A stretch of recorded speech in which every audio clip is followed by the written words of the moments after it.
order. Roll call, everybody's here except for Rick. He's out tonight. Any additions to the agenda? I think we had Linda send out in the packet some additional accounts payable information with some budgetary stuff, But not an but addition. not as an addition to. I'll make a motion when you adopt the agenda. I'll second it. So I got a motion from Bruce and a second from Heidi. Any other discussions?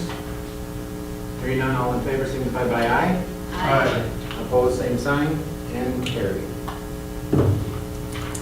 Approve and correct the minutes from the March 14th, 2017 regular school board meeting and March 21st special meeting. I believe they're in your packet. I'll make a motion when we approve both of them. I'll second it.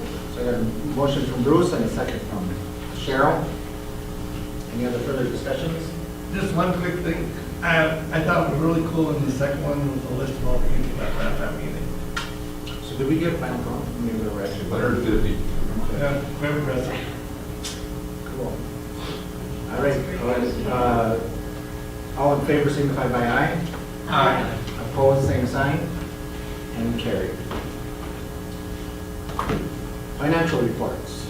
The February 2017 treasury reports is in your packet.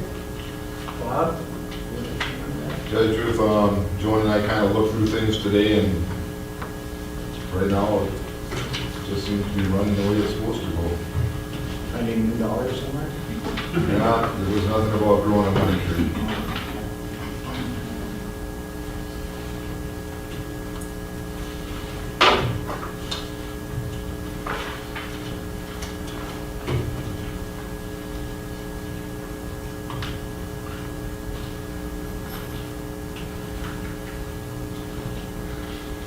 I'll make a motion when you adopt the financial report that we were waiting for. Got a motion from Bruce. Second from Lou. Any other further discussions? Hearing none, all in favor signify by aye. Aye. Opposed, same sign, and carried. Audit and approval of the bills. We have additional February bills of 2017 and the March 17th, 2017 bills. And Cheryl, you must have had the opportunity today to go and look at this. Yes, I did. Everything seems to be business as usual. It was kind of boring going through it. There really wasn't a whole lot there, except the big expenditure was some of the Chromebooks have been bought. So we're moving forward to that one-on-one initiative. Other than that, I would recommend that we approve the bills. I got a motion from Cheryl, second from Lou. Any other further discussions? Only one other comment, that would be the Chromebooks for the teachers, correct? For the teachers, correct. As we move forward, they were the first ones to get it so that we can move on. They can use them this year yet, before we get them for the students next year. Okay. All in favor, signify by aye. Aye. Opposed, same sign, and carried. Consent agenda.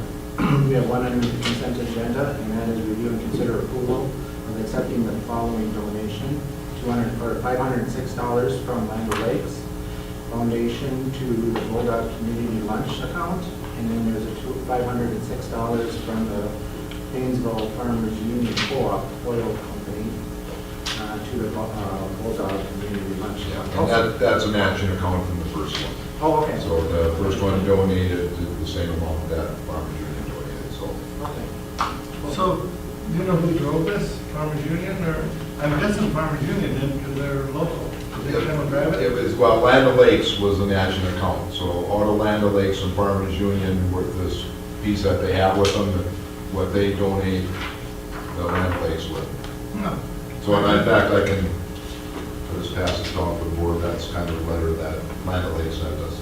Okay. So what do we do with those funds then? They go into the Bulldog Lunch account, it's specifically for our students who have issues with paying their, getting their lunches paid for. So that's where this was designated for, and that's where it's put, so. I'll make a motion, we approve the consent agenda. I'll second it. I got a motion from Bruce and a second from Cheryl. Any other further discussions? Hearing none, all in favor signify by aye. Aye. Opposed, same sign, and carried. Business. Lori Kidvig will be presenting information concerning what the if you've got something to West show, Central Ed I District can plug it in here. District does for the Paynesville School District. So, I want to project. Yep, you'll be able to do that. hi, how are you? I'm sorry I'm late. Do you have a flash drive, I hope? I just need Google. Google? No. Yep. There's nobody at the Well, elevator, just so she- you all know. Yeah, it's, I sent Lori on a kind of an Go unintentional in there. Chase, today. She sent back, she texted me and said where our board meetings are at. Okay, well, I read it as where our board meetings are at, which is right here. She wrote it as where our WCED board meeting is at, which is at the elementary school. But the place is safe, everything's good. That is good. She didn't watch something. I'll get you to- Might as well. Go dig.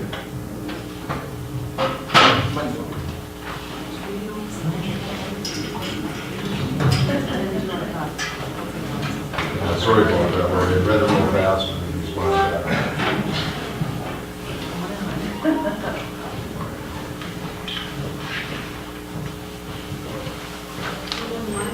Yes.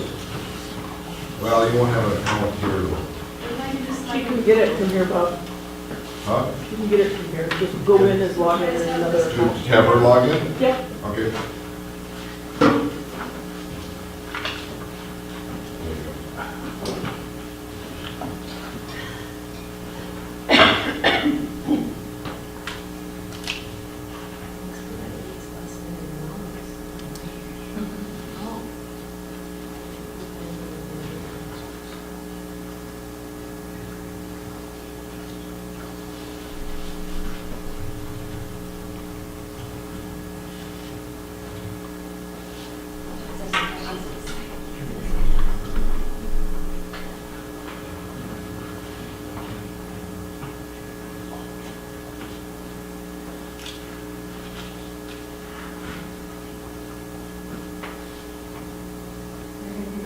I can click for you.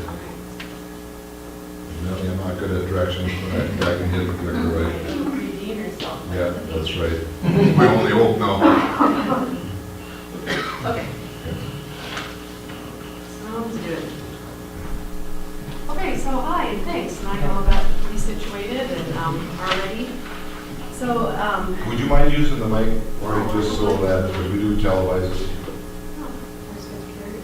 Yes. I didn't want to make too much noise with it. How's that? Perfect. Is that better? So it's just helpful periodically to do this as you have new board members to understand what West Central Ed District is and what we do, since you're paying bills and you see it kind of go process through what it is that you're doing with your business. So I thank Bob for inviting me down to do this. I don't know how long ago it's been since Doug has. It's probably been quite a while. It's been about 3 or 4 years now. Yeah, this is my third year, so it's probably been a bit. So, we'll talk through the presentation. You can sure ask questions if you want to, but I'll kind of share what the organization is and what services that we provide. West Central Education District changed its name in '89. It used to be called Dairyland Special Ed Co-op. So back in the '70s, when every school district was required to have a special education director, but a lot of the rural communities didn't need to have their own because you just aren't of a size that you need to have your own special education director. So MDE had funds available for special ed co-ops and education districts to form. And it just so happened that the superintendents at the time from Albany, Melrose, Sauk Center, and Paynesville decided to join together and take advantage of that and form Dairyland Special Ed Co-op. And then in '89, they changed it to West Central Education District. I don't know what the reason for that was. You'll hear about special education co-ops and you hear about education districts. There's about 10 education districts yet in the state. And typically the difference is that education districts can provide more than just oversight to special ed. So you might see that they do early learning centers, which we do. You might see that they run gifted programs. It just depends what it is that the member districts need them to do. But typically we'll do more than just special education. Where special ed co-ops typically are just providing that service for special ed. So the primary purpose of having an ed district and forming as that collaborative with those 4 districts is so that somebody can hire the occupational therapists or social workers or school psychologists, physical therapists, people like that where typically districts weren't needing a full-time person in those roles. We do have full-time people doing that now. Director, assistant director, we have those kind of admin staff too, and then to run programs. So you'll see what programs we have and what we provide to the 4 districts. So the next slide just shows, so we're a service co-op. Obviously our purpose is to work with our 4 member districts. We really don't have a purpose beyond that. You know, we were created to provide that service to those 4 districts. I work with the superintendents regularly to find out what their needs are, and we've added programs and modified programs because of that. So it's really based on the 4 districts. We're a joint powers, again, meaning that those 4 districts got together. There's a joint powers agreement that identifies what would happen if one of them chose to leave or if another one came in, and how the financials all work through joint powers. And we're a lay governing board, as you know, so you decide who it is that's going to come to a central ed district and represent your district. Right now, Blue has been joining us, and it's fun to have him on the team. And so each district does the same. So we have 4, 1 from each of the member districts. So we have administration. So I'm currently the director. Doug Millway had been the director in the past. Tara McClellan is the principal that works for the Area Learning Center and the Beacon program, are the 2 programs that she oversees. We'll see a little bit more about those. We have a special ed coordinator, Barb Fisher, that comes out to all 4 of the districts, works with the special education teachers, works with your principals on any special education issue that might come up. There's just a lot of rules and laws with special ed. And so we need to stay aware of those, and she comes out and does trainings and consults and assists them. And then we have 2 admin assistants. So Sandy Meyer works with me in the main office, and Becky Hiltner is over at the Area Learning Center. She takes care of all of our MARs and the programs that we run. So we have those 3 programs. Again, we'll talk about those a little bit, but we run those 3 programs primarily for our 4 districts. But there are kids that come in from other districts as well, as long as we've got room and it isn't impacting the needs that the member districts have. And then the bottom list are the services that we provide to the member districts. Again, based on what their needs are. We have social workers and school psychologists that are housed in your district. We have those 1 per district, so they can be in your district full-time and be housed here and have offices here. Really helps them feel more part of the staff instead of just driving down and seeing kids. Our more staff includes occupational therapists, an occupational therapy assistant, so they're people that get a 2-year degree in the field but don't have the full degree, and so then they are supervised by a full-time occupational therapist. And the OT and PT staff could go and work in a clinic if they want to. I mean, the license is the same. It's just that there's enough students that have school-based and educational-based needs with motor that it's helpful to have those programs within the school instead of having to go out to a clinic all the time. So as long as it's educational impact and not just a clinical impact, then the OTs and PTs help out. We have 2 deaf, hard of hearing teachers. So we'll see a little bit about them. One of them even lives in Paynesville and works in Paynesville. And then we have a few consultants that come in and help out for different cases. So where we are, we're kind of spread out all over. So Sandy and I, we're in the Sauk Center district office. And Sauk Center is our fiscal host. We also share business manager with Sauk Center, so it's important for me to be close to them. They do our payroll. We have our own West Central Ed District checks, but they do all that for us. We just pay Sauk Center for that service. So Sandy and I are right in the district office next to them. And then we have a row of classrooms at Sauk Center between the senior high and the junior high. There's a hallway kind of down by the pool for us to have offices for our coordinator. There's just 3 staff that are going out into the homes. They have offices there. The motor staff and the HH, we don't typically have parents there, so it's, it's just those divider walls, just to have a whole bunch of desks and space and storage space. The Beacon program is currently located in Sauk Center. They renovated the old junior high media center to be a Beacon program, so it has 3 classrooms and a multi-purpose room and some offices and some calming areas for the kids at Beacon. When they combined their senior high media center and their junior high media center, they didn't have as much of a need for that space, so they renovated that to Beacon. The Area Learning Center is over in Melrose. I don't know what people call that building, but that building that Stearns County is located in, that Melrose School District owns, and so Stearns County has an outreach office there. I wanted to call it City Center, that's not right, that's the building that's over by the river. All I know is it used to be one of their, I think, middle school buildings. Yeah, you're right, it was one of their schools. And then the social workers and the school psychs, as I mentioned, are out in the member districts. So here's the admin crew. So Barb Fisher and Tara and myself do the admin, all kind of have pretty different roles from each other, but we meet regularly to find out what's going on in the districts. And then Sandy and Becky, just kind of a laundry list of things that we do, very similar, even though we're small. There's a lot of, we have to have liability insurance, and we have to, do all the things that you do as a school district as well. We only have 36 staff, yet we need to follow all the same policies, and we have all the MSBA policies adopted, and have to follow the same hiring procedures, and so we have all that in place that happens through our office. I think the next one has a little bit more of a breakdown. So my role is to be the executive director of the Ed District, which means that I'm the one that's doing the budget and any of the HR and insurance and any of those decisions. But then I'm also the special education director, and I think that in history, in the past, it's just shown that we're a small enough organization that one person can do both of those.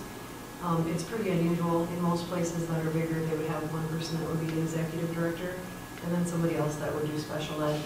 But historically, it's been that way here. So then Barb is the special ed supervisor. She goes out to all 4 districts. She's in each district once a week. She sends an email to the staff when she gets there and says, today I'm parked in the elementary media center, let me know if you need to see me.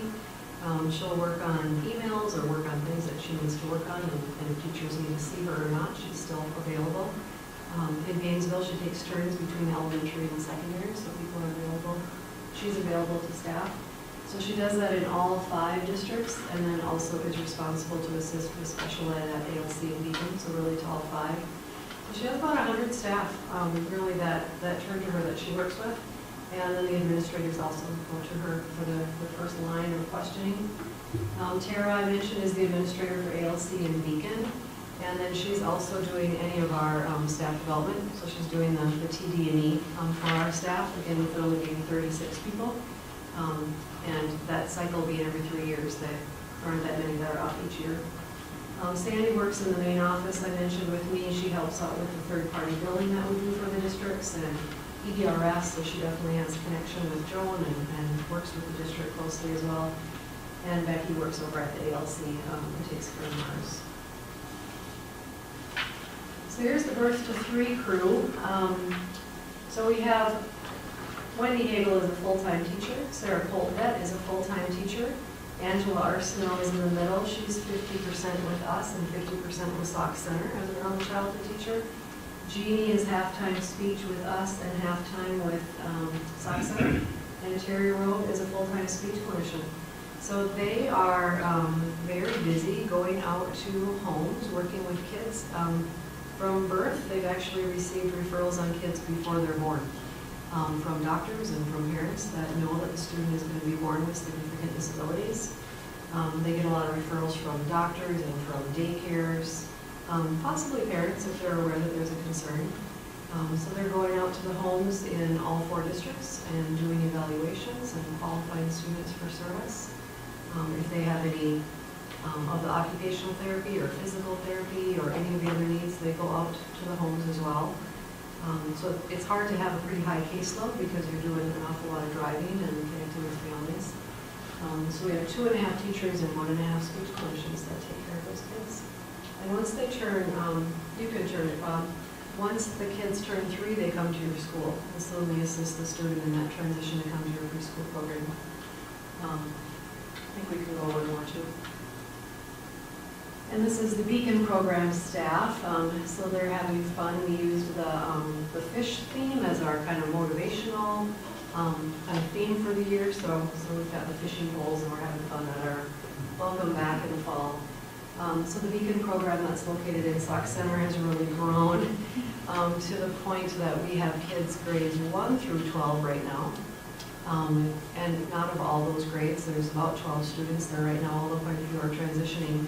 The purpose of the program is so that students that have behavioral needs in your district and your special ed staff are working with them and trying to help them with new tools and new tricks so that they can stay in your school and be in the classroom as much as they can, and they just need more assistance than that. So the students are just at a point in their life that their level of impairment is such that they just can't manage regular school day with just a little bit of support, and they need more than that. So the Beacon program has 5 full-time staff and about 12 kids. So definitely the ratio between teachers and students is very different, and at times they need 7 staff. It just depends on the needs of the kids. If there are students that are more aggressive, they might be going to Starbuck day treatment. There are other places that students go to because you can't meet the needs of all of the kids. But they do an amazing job. So they really meet the kids where they are at behaviorally, kind of assist them with some tools. They do all areas of curriculum while the students are there. And as soon as their IEP team feels that it's time for them to maybe start taking a class again, then we call Lou and see if he can start doing some transportation midday. So that part gets a little bit difficult, and we hear about that a lot from the schools, but it's the best thing for kids. And we try to not make it last too long. And so they might do 1 class back in your school for a few weeks, make sure that they're feeling comfortable, they're acclimated. They have a lot of fear coming back because when they left, it wasn't so great. And so coming back is really uncomfortable, and it might even be uncomfortable for the staff and for the other kids. So they don't know how much healing and how much improvement that child has made while they were gone. And so they hear that the student is coming back, and it can be difficult. So you want to do it slow so that student really starts feeling the support back in your school district.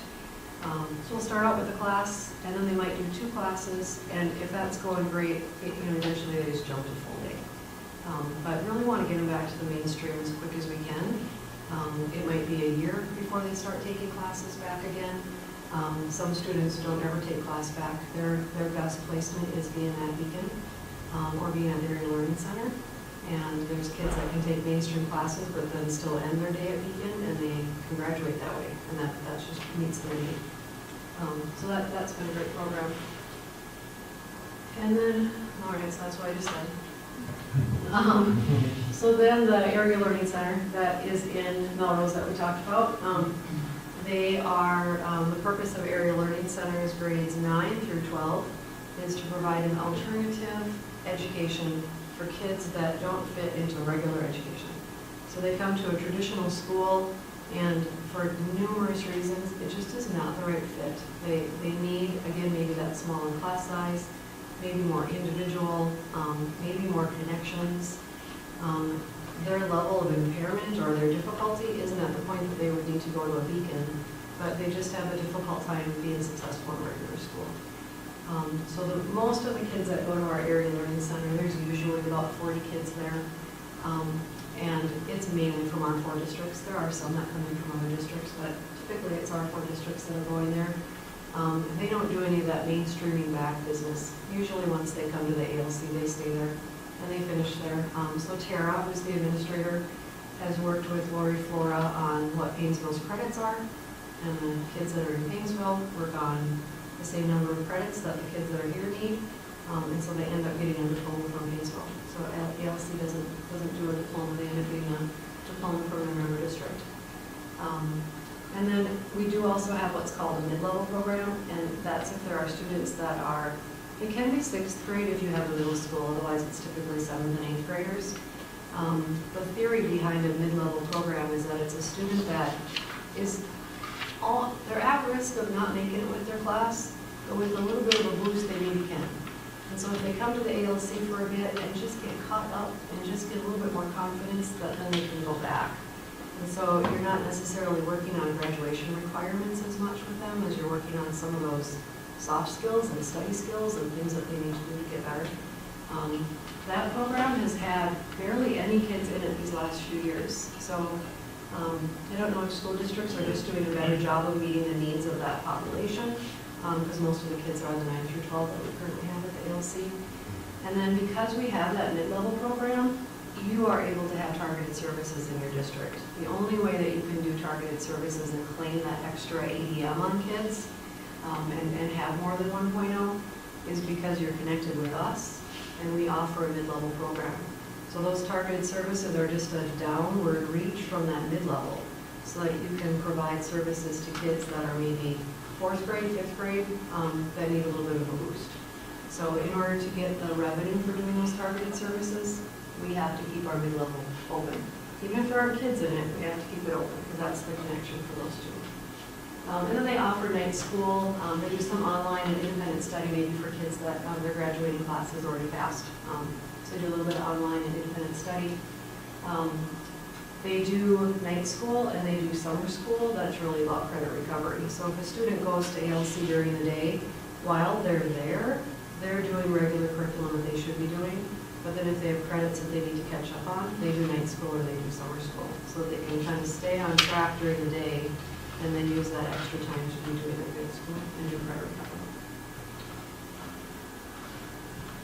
Yeah, that's what I said. So in case you forget, you can go to that. Although I don't know how you could read it on that little tiny slide.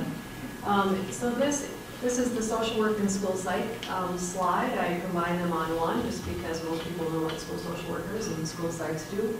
The top one are the school social workers, and you should recognize the one on the end is Kayla Meyer. She's the one that's here full-time. Some districts chose to have a second social worker, and then they pay for that on their own. So we started out with one per district, and then different districts, Melrose and Albany, both have worked towards having two through either an AdSense grant or they just do the funding on their own. So they're doing individual and small group, obviously consultation, work with families. They do a lot of TCIT, which is a program at the elementary to help kids with self-regulation. And then the school psychologist, the one that you have is the third one in that bottom picture, Josie DeShepard, is housed here in Paynesville. The primary role of the school psychologist is that they're really the only one on a special education eval team that can do an IQ test. And so school psychologists are trained to do IQ testing to assist that special ed team in figuring out eligibility and how students qualify for special ed. The second best thing about school psychs is that they are really good at system change and at analyzing things and looking at how to make things more effective. So they're great to have a part of RTI or child studies or student assistant teams because they just are able to kind of see that big picture and assist with kids in progress. And here's the motor crew. So Joan Kiefler is the first one there on the left. She's a certified occupational therapy assistant. So she comes to Paynesville. And then the one in the middle is Cindy Ostrander. So she's a licensed occupational therapist that then oversees what it is that Joan does. Joan is very qualified to work with students, but Cindy needs to help with maybe what the goals are, and what the therapy goals are, and what the next step is. So Joan works with the kids and reports back to Cindy and kind of gets what the next thing is. And the next person over from Cindy is Teresa Vick. And Teresa Vick, with the paddle and the shorter gal, she is a physical therapy assistant. So again, has a 2-year degree in physical therapy, didn't take a full degree. So she works with West Central Ed District full-time, comes out to your district to meet the needs of kids with more gross motor needs, more of the walking and ambulatory and things that maybe even your adaptive finding teachers assist with. But she needs to be supervised by somebody because she only has that PTA level. So we contract with Long Prairie Hospital for a physical therapist that comes in and does the same thing that Cindy does with Joan. So they review cases, look at what the next step is, look at what progress is.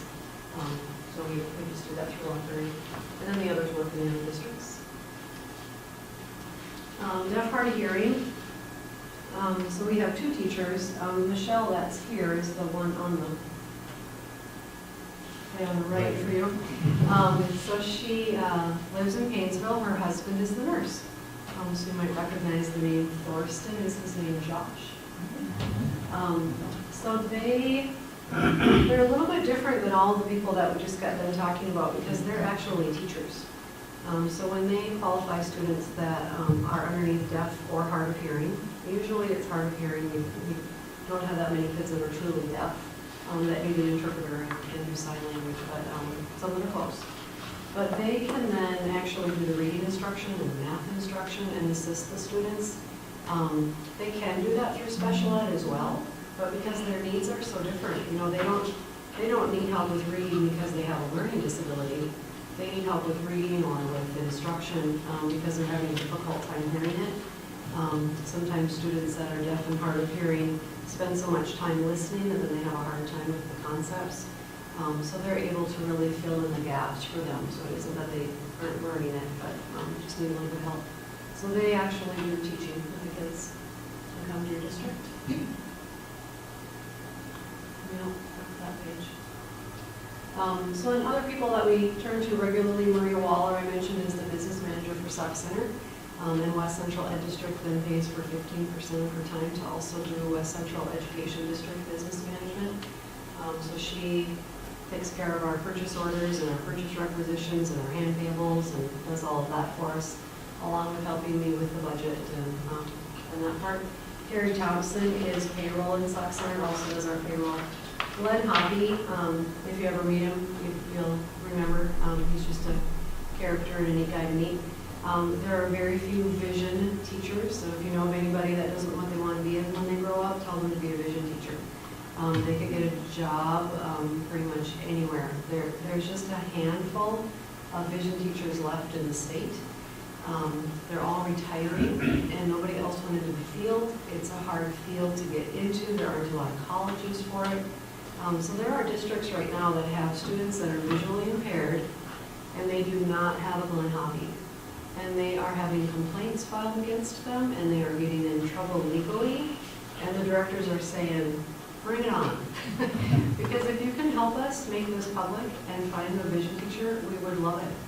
So they're just doing the best that they can. So we do whatever we can for Glenn, because as long as he's willing to stay, so he's a great guy. Works in all 4 districts with kids that have vision issues and with the teachers. Also works with any physical impairments, traumatic brain injury. He is just a wealth of knowledge. If you start talking about any issue that's kind of any character. So Ruth Schaefer is the audiologist that works with our DHH staff. So if there's a student that needs to have more of a hearing screen than what your schoolers can do, she can come in and assist and do more like what you do in the clinic. Sue Peck, I mentioned, is our physical therapist from Long Prairie. And then Dave Stern is a gentleman that had worked in Alexandria. He's retired, and he's been assisting the districts in doing a little bit more purposeful, systematic programming for behavioral health. So just like you can test a child for reading, do a mass screening, identify kids that have a need and provide extra intervention to them, they're working on doing that same model in the area of behavior. So you can have a teacher do a screener, figure out why it is that that student is maybe having a difficult time in the classroom. Social worker might then, or EPD teacher might do some quick skill instruction, send them back to the class, find out from the teacher whether or not it's working to try to keep them in the mainstream as much as we can. Just with that realization that the kids need to be in mainstream in front of those curriculum teachers as much as they can. So pulling them out for service, if it's not impacting them being back in the classroom more, isn't real productive. And so it's kind of a shift in doing behavioral health. So we were created to provide those special ed low incidence services and specialized programs to the member districts. We would never hire a teacher for learning disabilities or speech or developmental cognitive delay. You have enough kids in your district that your district can hire those people on your own. So we just help with the ones that you don't need one on your own, and we can kind of provide that throughout all the districts. So we help with financial stuff with superintendents and business managers, take care of that special ed impact. If there's a new law that went through and a new case went through and it impacts us, we make sure to teach the principals about that. We meet with them monthly. And then Barb works with the special ed staff regularly. We have our 3 programs that we provide to you, and then the services that we spoke of already. We have about a $3.5 million budget. About $3 million of that is staff. So salary, benefits, and travel for our 36 people and consultants is about $3 million. It's really all we do. We don't really own a lot. We don't have a building. We can't own a building. So we have to use the spaces that people let us. So we don't have a building. We don't have a lot of other stuff. So really, we are staff that come out and again are that service organization to you. Our main revenue source is federal. We just found out that this year we're receiving $1,082,000 in federal. And that's because of the kids that are on IEPs in the 4-member districts. And so that money comes straight to us so that we can then hire the people that we need to want to provide that service to the kids that are on IEPs. We do get some state special ed reimbursement and state tuition and gen ed aid just like you do, just on a much smaller scale because of having our Birth to 3 and our Beacon and our ALC where we're providing service to those kids. But none of them are West Central Ed District kids. So wherever they came from, we end up getting tuition bills in from those districts. We have very little compensatory revenue. 40 kids at the ALC, 12 at Beacon, and maybe 22, 24 Birth to 3 kids. We don't have significant compensatory. ALC usage fees, if you have students that are going up to the ALC and they're a general education student, the funding for that student came to Paynesville. And so at the end of the year, we count out how much time they spent, and we bill Paynesville back to recapture that money. So we're not billing you, you're not having to take it out of gen ed. It's just that you got the money and we need it back so we can pay the staff. So that one's all based on usage. Third-party billing, we do that for your district as well. That's just the part where we're billing medical assistance for those OT and PT services that you could get in the clinic. We're able to bill families MA for that. Doesn't impact their MA at all, but school districts are required to tap into that revenue source. So we do that for you. And it says grants and donations. I don't know what any of those. So if you want to do that. And that's that. That's the end of it. Any questions or do you learn anything new, Lou? Oh, yeah. Really? I thought you were going to do the presentation. Well, that brings up the subject. Do you feel comfortable in talking about the merger, or do you want to do that later? Oh, I can. Were you going to bring that up tonight? Well, You're going to have that I in won't one of have your to, reports? have a report. So then you're bringing treats to the next board meeting? I'll recommend that. So I can't do that while I'm here. So the Beacon program, as we said, is at Sauk Center in a renovated space. It's a beautiful space, and it's just nice to have it there. It's in a mainstream school. And then the Area Learning Center over in Melrose. So I've been the director 3 years. Tara has been the principal of those 2 programs for 4 years. And Beacon was renovated, and the new program was created about 2.5 years ago. They moved in mid-year. Well, since that time, it just happens so often that Tara or the social worker that works for those 2 programs will say, man, it would be a lot better if these programs were together. Because we'd be on the same campus with both of the programs. And so Tara, as the administrator, could have ALC on one end and Beacon on the other end. You wouldn't have the drive time. You wouldn't, the 2 of them are passing each other on the road. If staff are out, you could share staff. I mean, the number of advantages for being in the building, you can just imagine them. They can do in-services together. You've got one teacher at Beacon right now that's working with 9th through 12th grade, and then you have 3 gen ed teachers over at the ALC. Well, now they can work together on curriculum, they can do a lot of collaborating. So we finally got to the point that Tara and I brought it up to the superintendents just to say, this comes up so often that we made a list of pros and cons, and we just feel like we need to at least bring it to the superintendents to say, do we do something about this or not? Because like I say, it just comes up too often. So we met with the superintendents, and the discussion that we had with them was to say, let's take it one step further.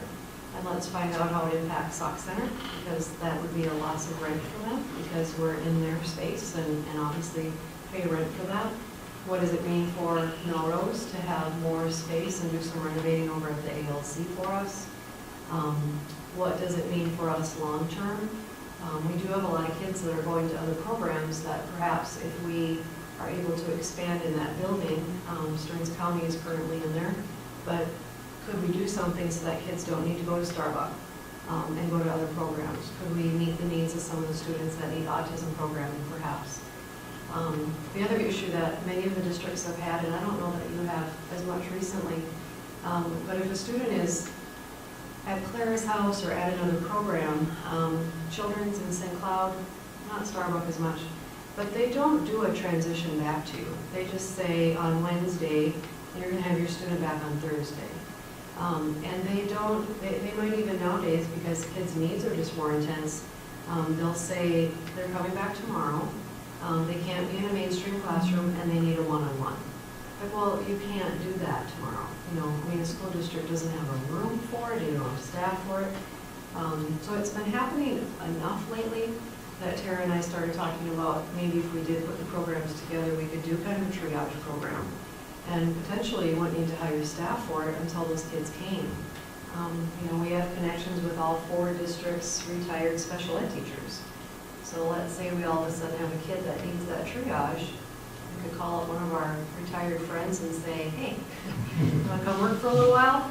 And it doesn't mean that they would stay at Beacon, but it gives the home district time to figure out what they're going to do. And it might be that they do eventually come to you. But you can't tell that when they're at home. You need to have them in a school to see how they're functioning. So we won't be able to do that right away, but as we talk about the needs of the kids in your districts, again, it's West Central Ed District trying to figure out how can we predict that and how can we do something to meet that need. So Sauk Center School Board has been talking about what are they going to do about our wishes and our interest. It's really hard to know that money was spent on remodeling that program, and it wasn't that long ago. So that's not cool. But they also are predicting a bit of a space shortage. And so it might get to the point that they were going to be needing to do something different anyways. So they're having conversations to see how it impacts them. It doesn't really impact Paynesville and Albany, except in a good way. It would That kind of- In a less good way, transportation costs for us. Yeah, so there really isn't anything like what Sauk Center and Melrose are looking at financially. It would just be that you have one place to bring kids. So that's one of the big benefits. Melrose, now that Tom is leaving, and I don't know who the new superintendent will be, but they're doing all of that remodeling already just to kind of take care of asbestos, and there's some air quality issues at that building. So that new superintendent will be kind of key also in how that all works and how much support we have in being in that facility. And they have a Stearns County, they do like a 5-year lease at a time. So they would need time to figure out something different, or we just don't get that much of the building. And they wouldn't need to leave in order for us to do phase 1. We could fit Beacon in the one end without Stearns County being impacted. So by our May board meeting, I need to find out from Tom how much he would charge us over at ALC for rent, for the extra space, and then start crunching numbers and see what it looks like for the Ed District, and see whether it's something that we can do.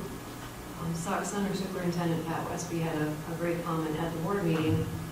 He said, so is it Sauk Center's position to say, yes, you can go? Or what if Sauk Center says, we don't want you to go, we need your income? But then what is it West Central Ed District School Board that says, sorry, we're going? Kind of an awkward situation for the person that sits in Lou's position and on the Sauk Center Board, because she's sitting on the Sauk Center Board and on the West Central Ed District Board, and then voting and knowing how it impacts Sauk. So hopefully we won't get to that point that it needs to be a one or the other, and it makes sense for everybody. It sure wouldn't be this fall. It would end up needing to be in 18-19, which gives Sauk Center a little bit more time to figure out what their space issues are and whether they really need that space back. I think office-wise, we would still end up being in Sauk Center. It would just be that Beacon program would go over to the ALC. And then that hallway of classes that I talk about, we could almost give those 4 classrooms back to Sauk Center. And the people that are in those 4 rooms, and Sandy and I, could go up to Beacon. And then we could be a program. We could be West Central Ed District together we could probably adjust to where the walls are and how Beacon looks now, better than Sauk Center could, because they're just gonna need classroom space. So we'll see, but that's what Lou's gonna tell you. Word for word. How about that? Good job. Yeah, through his voice. That would be, Yes, that's right. thank you, Lori, appreciate it. Yeah, and if you ever feel like you want to know, I don't know, to get into any of the financial stuff and you want to have me come down and talk through some of that as you see the bills and if things change or you kind of want to understand it, I can show you. Appreciate that. So thanks for having me down and Sorry, Lori. I found you. You redeemed yourself. I'm sure it'll come back to get me sooner or later. Yeah, you just be sure you log me out of that. Yeah. You're welcome.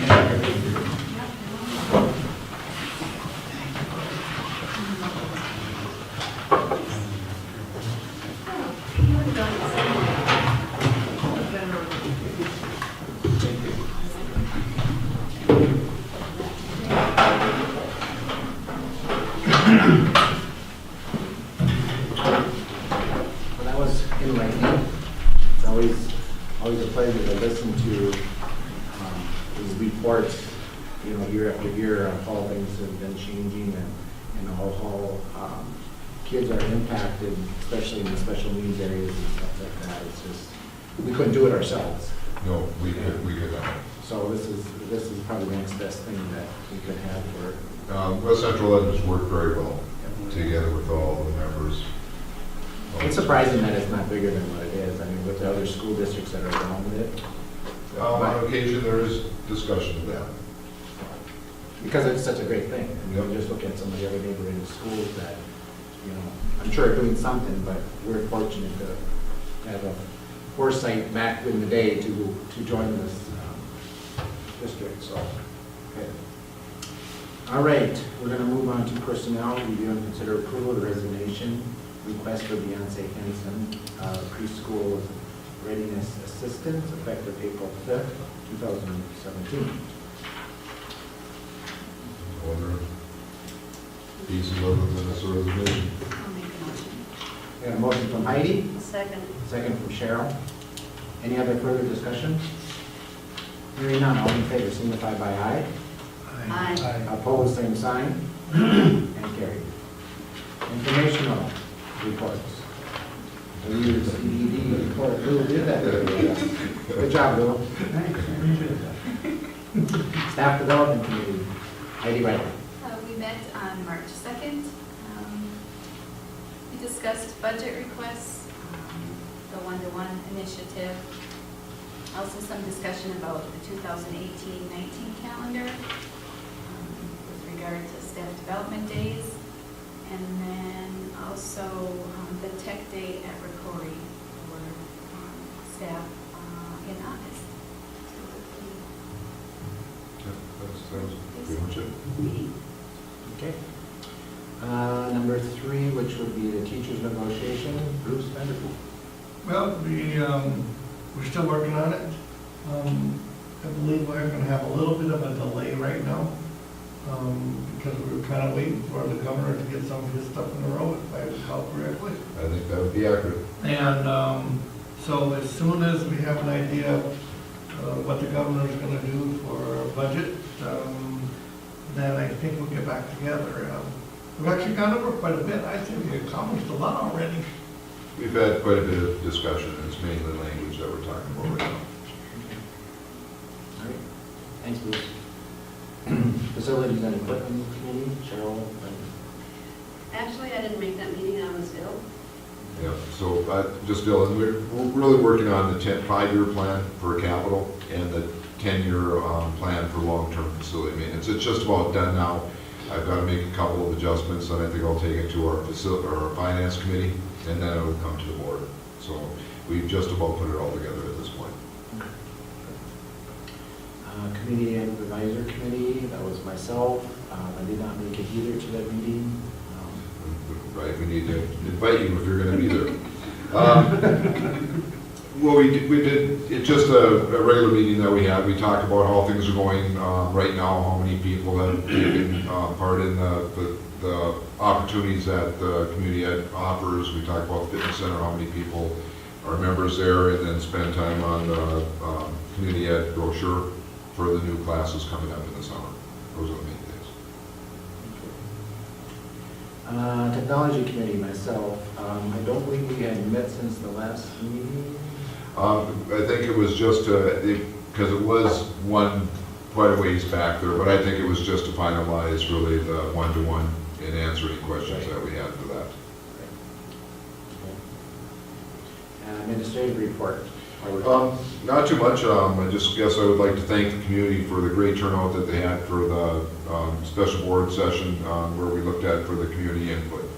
Really turned out well. We had about 150 community members there, and I thought, although there were always a couple things that you look back and say, I wish I'd have done something a little bit different for those, I think it went very well. All the information that we collected will now go to the facilities committee, and that will have discussion about what was brought up during that meeting. So it went well. We're continuing to work on our wellness policy, updating our world's best workforce plan, negotiating all the groups now. We're starting to set up meetings for negotiations for all our groups at this point. Now I did check with Elders. Elders always does a check to see if we can refinance any of our current bonds or referendums, and at this point, no. So we're done as much as we can. If the board members, we did one not too long ago. I think it saved the district well over $50,000 by us doing that. Not the district community members, because it was less that we had to pay out. And I think that's really about it. We're just working on our budget for next year now. Okay. Any other board sharing?